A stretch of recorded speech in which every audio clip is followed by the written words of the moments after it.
So, how's it going, guys? This is Ryo Murata, photographer based in Tokyo. We meet again, Fellowship of the Ring. No.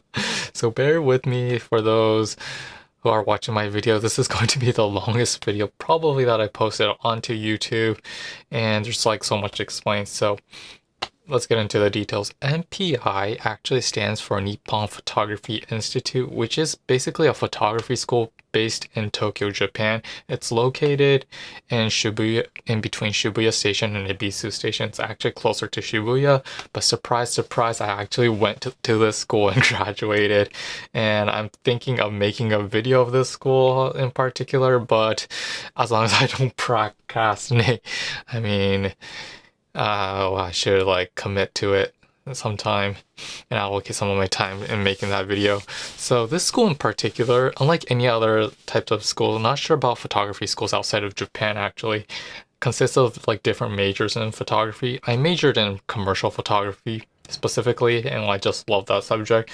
But what's interesting is that you guys know that every single college, university, especially in the United States, have strengths and weaknesses. MIT is good for those sort of like people who are really good at math and stuff like that, and like IT and technology related stuff, while MIT is probably not that good in terms of like literature and stuff like that, while there's other colleges that specializes in those fields. So same concept applies to photography schools in Japan specifically. And this school in particular, Nippon Photography Institute, actually has so much weight towards documentary type of photography, actually. And what's interesting is back in 2003, they were able to get an honorary advisor named Sebastian Sagardo. And you guys, that might ring a bell for some people who are in documentary photography. Yes, he is the guy who made the famous like photo book series of Genesis, and there's like so many series that he shot back in the days. Yeah, I think he shot with like film and stuff like that, and now he's shooting with digital, but his works are amazing in my eyes. And I went off topic. So he sometimes actually, because he's the honorary advisor to the school, he sometimes periodically comes back to Japan to give out like lectures, seminars, and stuff like that. But because of this pandemic, like he hasn't been able to come back. So unfortunately enough, and I think he resides in France or somewhere, if I'm right. But I keep getting off topic. And like I said, because that school that I went to specializes in documentary photography, this school in particular has a lot of connections via Sebastian Sagardo, I'm guessing, and they are starting to like make these online seminars for Japanese students and people who, and in Japan we call them OB. I mean, people who basically graduated like me, and they give out these like pamphlets and maybe like emails, actually, if you actually has connection to a lot of documentary types of like fine arts photographers. And I just realized recently that because of this pandemic and because of this lockdown, they started making these online courses actually, which they sometimes like have like some kind of guest speaker to speak about photography in general. And because of Sebastian Sagardo and probably his connections with other photographers around the world, they started to appear onto these online seminars. I think previously they did one of the photographers from Magnum Photography, if you guys were interested. I kind of missed out on that, so I couldn't make a video on that. But this time, Steve McCurry, I wanted to like make a video on this specifically because he appeared onto my school's like online seminar. So I thought it would benefit the whole for my viewers to like watch and stuff like that. So yeah.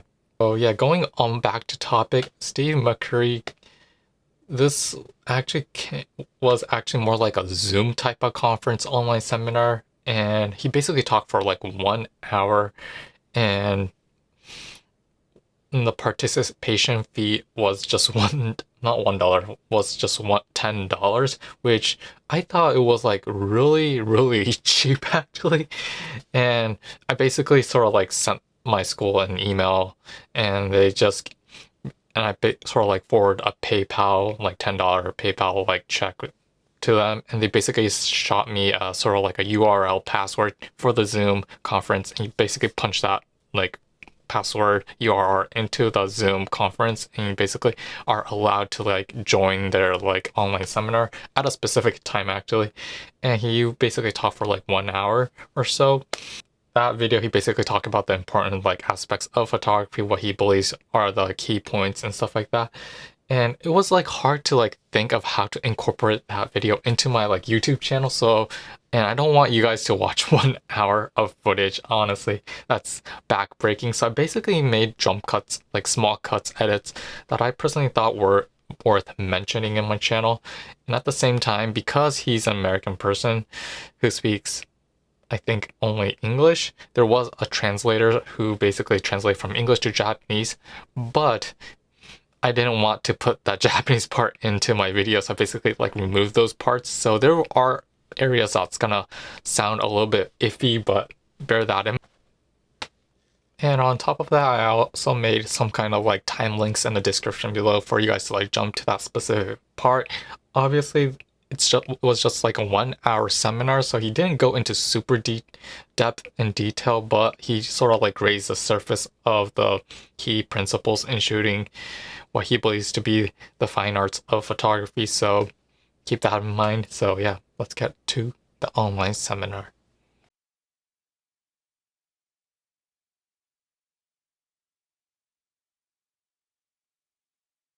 Hello. I'd like to welcome everybody from Japan and Malaysia. It's an honor to be with you. Uh, two of my favorite countries. And I'd also like to thank Junko for translating today. It's a pleasure to be with you. I'd like to share some of my experience with you. I've been photographing for about 50 years, and I've been traveling all over the world, and I'd like to share that with you. I'd like to uh, actually start the slide presentation. I'm going to speak over top of the pictures, and I want to explain to you how I've arrived at this point. How did I become Steve McCurry? What are the components that I feel helped me to become a photographer?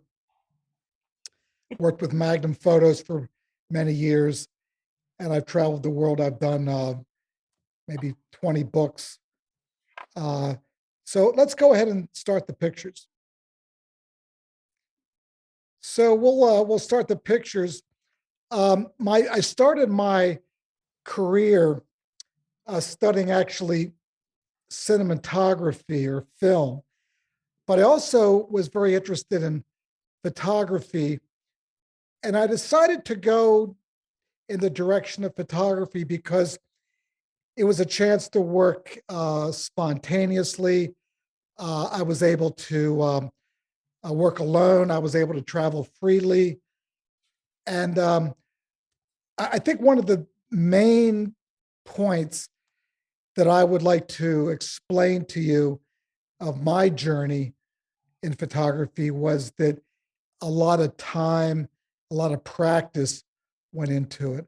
I can't stress enough how important it is to practice, practice, practice. I spent years and years photographing every day, looking at my pictures, and I think this is one of the major points, one of the most important things I'd like to explain to you in this talk. I think one of the most important learning tools, one of the ways I learned about photography was looking at pictures, looking at great pictures, looking at some of the masters. I have to say how important it was to look at the work of, the old Henri Cartier-Bresson. There's Hamaya and Hiroji Kubota. There's wonderful Indian photographers. But some of the masters, some of the great photographers, you can learn so much about how they worked with light, composition, sense of timing, the different components to make up a picture. There's so many different kinds of photography. There's sort of travel photography, there's food photography, there's sports photography, um, and you can photograph your family, your friends, your city, your region, your country. So I think that the secret, the goal is to find a subject that you're passionate about. Do you want to talk about how you started with the black and white, because we are now going into the color section? Yeah, so I started my career in black and white. First went to Asia. I decided that it made more sense for me to photograph in color because the world is in color. And I thought, with these incredible cultures in India, I thought, let me photograph the world as it is. It's more authentic. And I thought that, so that was my transition. So again, I'd like to go back to the point of finding the right kind of photography, the right subject, something that you love, something that you're passionate about, something that you want to learn about. Once you have this, you develop this sort of real deep interest in a particular subject. I think you can, uh, start on your journey. And whether you're photographing at sort of in your city or in your country, the most important thing is that you stay with it and you develop you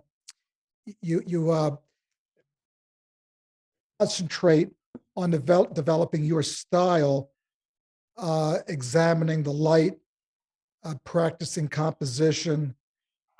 And so I like to go back to picking the right subject. So for me, that right subject was at first traveling in Asia, traveling in India, going into Afghanistan. Another very important element is if you're traveling to another city, another country, it's really important to work with somebody who speaks the language, somebody who knows the culture, somebody who knows the area. So for me, I always, when I'm in Afghanistan, I find somebody that speaks the local language, or when I'm in Japan or Malaysia. And this translator or fixer, these are pictures from Afghanistan. I've been to Afghanistan maybe 30 times, and I've been there at different times. Uh, this is a wedding hall. This is probably long gone now with the Taliban, but I've been following this one story for 30 years. I've gone back multiple times.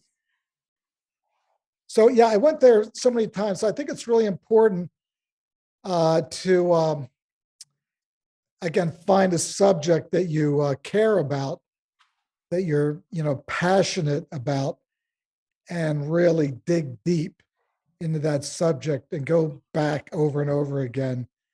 And you always find new things to shoot and different ways of looking at it. But these are various views of Kabul, the capital, and it's always interesting to go back and see how the country changes and new developments and all that sort of thing. So anyway, these are pictures of Afghanistan. I One of the things if you notice my pictures, most of them are most of my photographs are in sort of a cloudy. The light is a bit flat, and I prefer a particular kind of light to shoot in. You'll notice that these are all in the shade and not direct light. So this is kind of my style. Main interest has always been photographing people, photographing the human condition, photographing human behavior, how people relate to each other, to the environment. It's kind of, I'm interested in kind of the human story, how people live. People often ask me, how do I photograph people? How do you get close to people?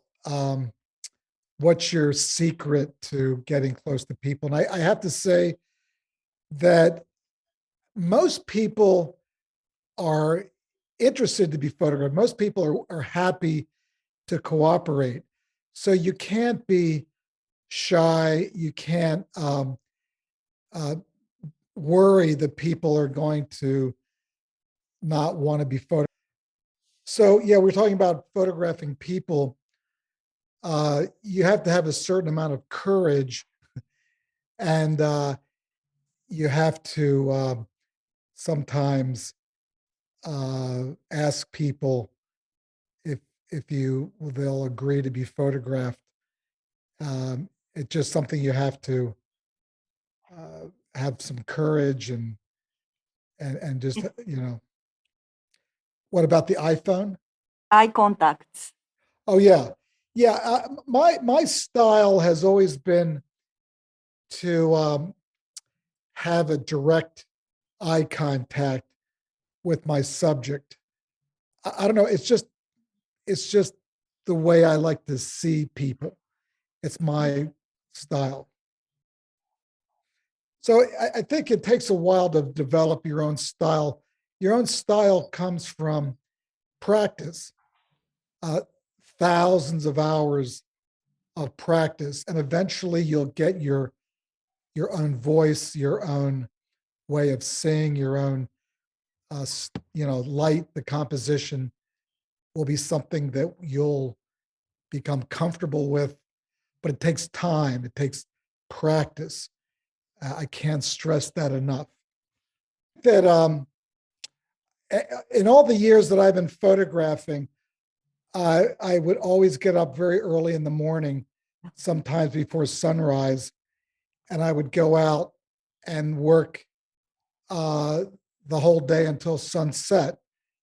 I'd take lunch and a short break in the middle of the day, but I would literally go out and work for the entire day. And I do that kind of week after week after week, sometimes for months on end.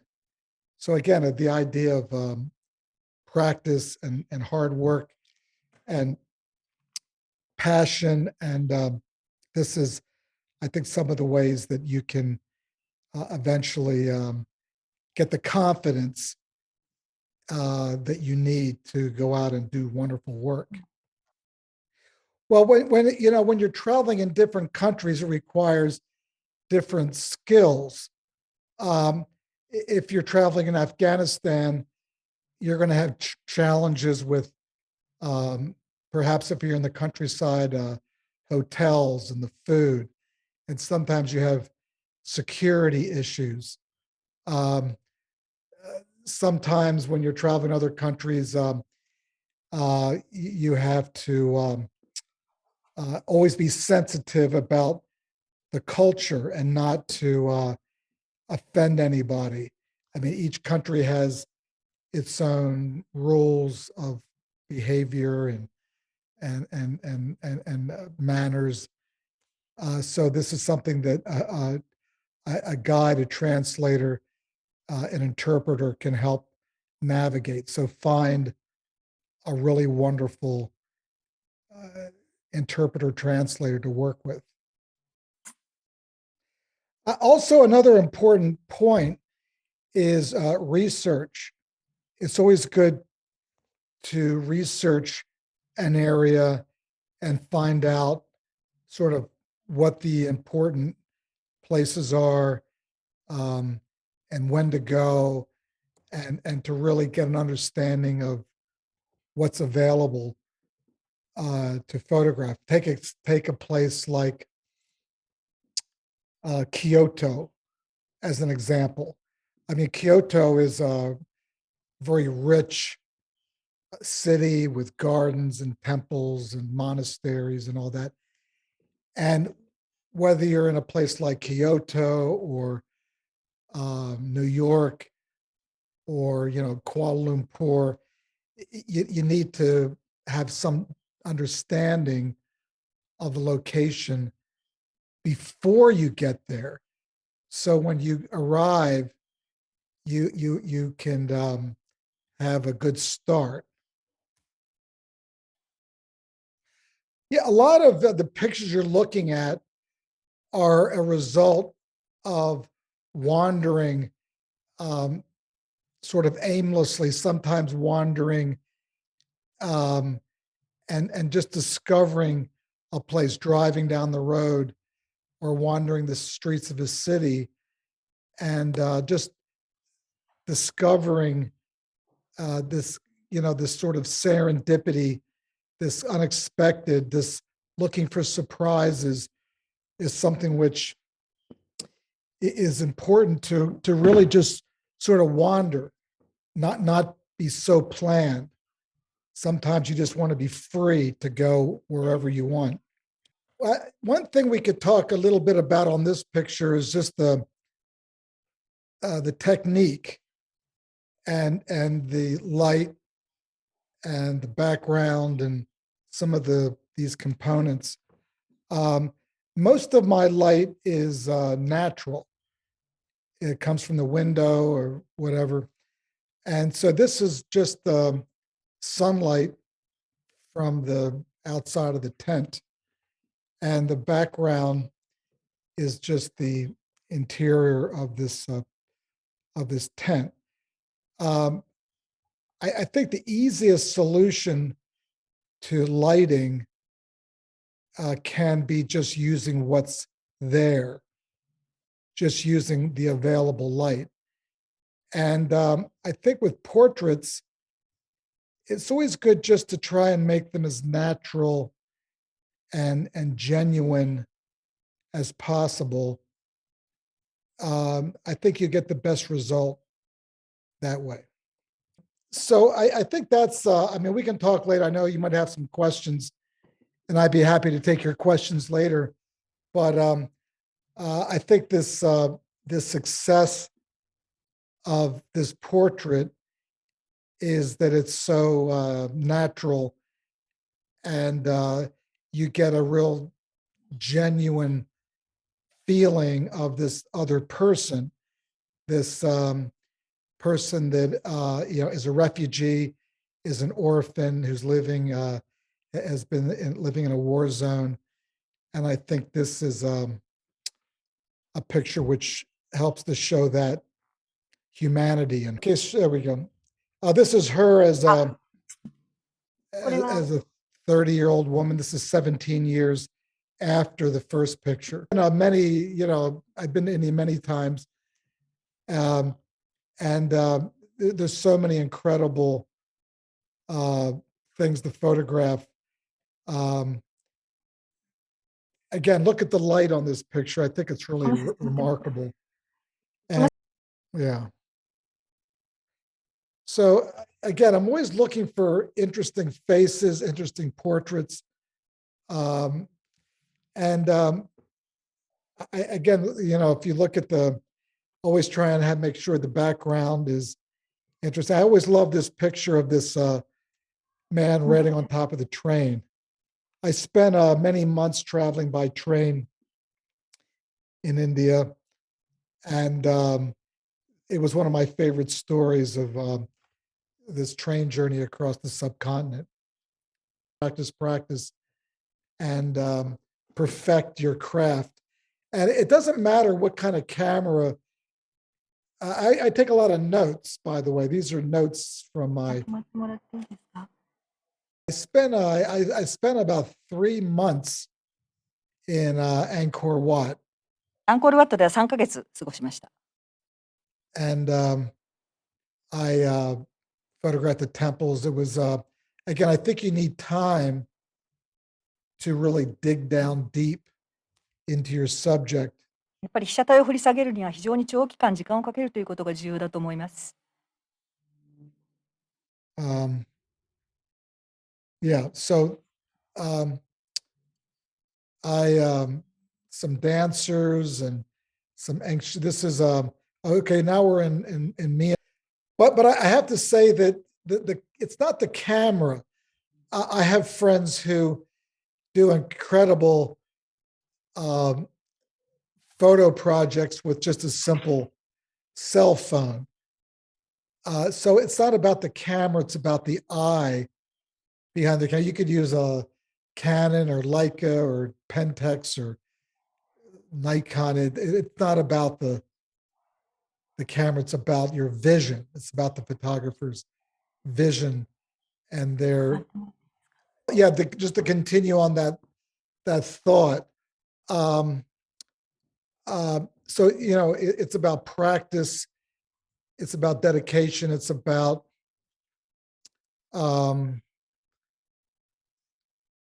it's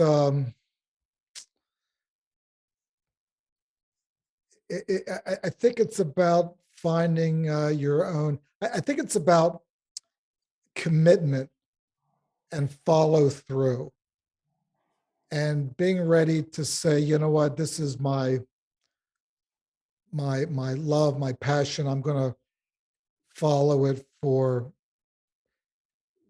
many years. I know Junko and I know many photographers that have been working for 10, 20, 30, 40, 50, 60 years because they love what they do, and they never get tired, they never retire.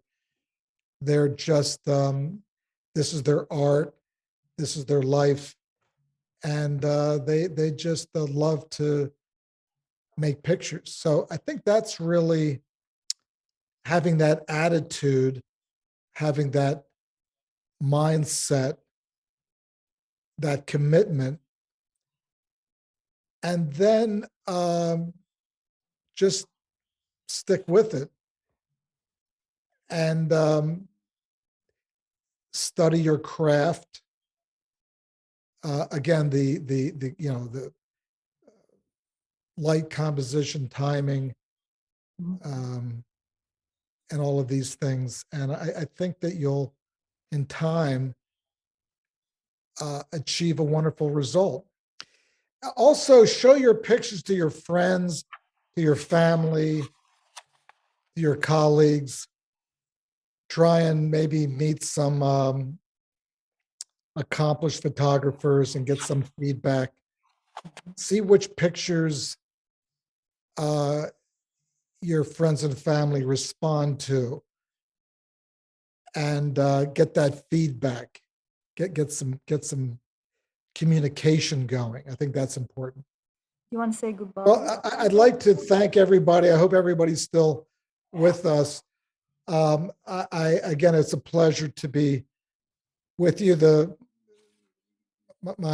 colleagues from Japan and Malaysia. I hope some of my photography, some of my life stories can inspire you to do some wonderful work that you care about. And photography is about doing something that's enriching our lives. We want our lives to be enriched. We want to learn and appreciate the world we live in. And I think photography is one of the greatest ways to do that. まだ皆さんいてくれてますか？ここで最後になりますが、皆さんにお礼を言いたいです。今日は聞いてくださってありがとうございます。日本の皆様、マレーシアの皆様、ありがとうございました。私の見ていただいた作品が皆さんのインスピレーションに少しでもなって、素晴らしい作品を今後生んでくれることを望んでおります。写真っていうのは本当に世の中を豊かにするものだと思っているんですね。写真を通して世の中が豊かに感じられるし、写真を通して写真という媒体はいかに私たちが住んでいるところがこの地球が素晴らしいところかっていうことを分かり得る手段だと思っています。本当に写真を持って豊かな世界が豊かになっていくと信じてやみません。今日はどうもありがとうございました。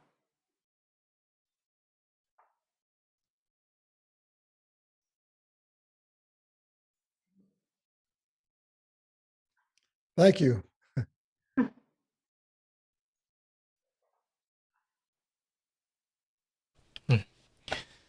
So at the same time, having patience is also important, like he said. The longer you wait, the better photos you might take over the course of the year. And this is like my personal like experience that obviously going to a new location on the first try, in most cases, I tend to fail because due to the weather and lots of like events that occur during that day, it could start raining and stuff like that. And there are times when I had to like revisit the exact same location on a different like day, but by doing that, the weather got much better, became really sunny, and I was able to like capture great photos. And it's great to actually revisit those areas that you previously visited, because depending on where you live, if you live in an urban area, the urban landscape basically changes dramatically because new things are getting constructed, they're being built, mansions, towers, skyscrapers, etc., etc. While there are areas on the opposite end where there are these like countryside landscapes that basically never change over the course of the years. So depending on what type of photography you do, I mean, having that patience is really important in my eyes. All in all, I spent $10 on this online seminar, and I thought it was like really worth it, worth like my money and all my time, because like the greatest like shortcut and like succeeding in life, in my view, although I'm not successful at all, is like if you can like afford it, try paying for these like online seminars from teachers that have great like what you call expertise, experience, and knowledge, because you can't it might take forever for you to grasp without their like knowledge and stuff like that. So having these like online seminars, you can learn something from outside your field, and at the same time, I mean, it will make you a better photographer in the long run. So there you have it. So if you like this video, please thumbs up. And this was actually my first time trying to like screen capture an online seminar, and the quality didn't look that great. So there are areas where I need to improve on that. So I mean, photography is basically that trial and error, and the more you fail, the more you will succeed on the long run. So hope you guys enjoyed this video. If you have any questions, or if you have any like comments, please leave in the description below, but in the comment section below. Yeah, love to see your comments, and maybe in the next seminar I might find someone new. So yeah, we'll see you next time. Peace.